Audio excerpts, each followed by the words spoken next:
ازيكم شباب، النهارده هعلمكم ازاي تعملوا فليب كنسل في لعبة روكيت. اول حاجه لازم تكون عارفها انك تعرف تنط لورا زي كده، ولو ما تعرفش كل اللي عليك انك تنط ترجع لورا بعدها تعمل فليب تاني. بس انا هشرح زي كده. لما تعمل كده امشي لقدام، بس لو انت كنترولر ارفع الجويستيك لفوق زي كده.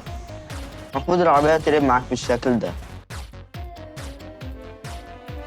دلوقتي انت عملت فليب كانسل، بس انت لو عايز تعمل ريكوفري زي كده اهوت اعمل رول يمين او شمال. دوت كده رول شمال، دوت رول يمين.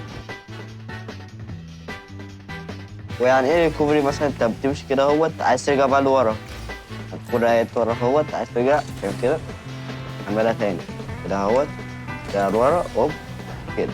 كده انت عملت فليب كانسل، بس الموضوع محتاج تدريب.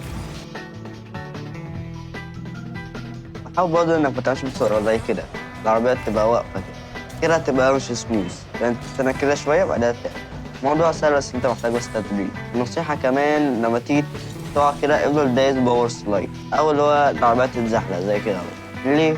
لما انت تيجي تعمل لاند بالباور سلايد خليك كده زي المومنتوم بتاعك لسه موجود.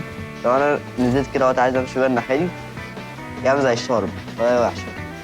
لو عملنا كده وفضلنا دايسين شايفين؟ كده اهوت ودايس بعديها ايه؟ وبعمل كده اهوت راجع من نفسي تاني او مكمل.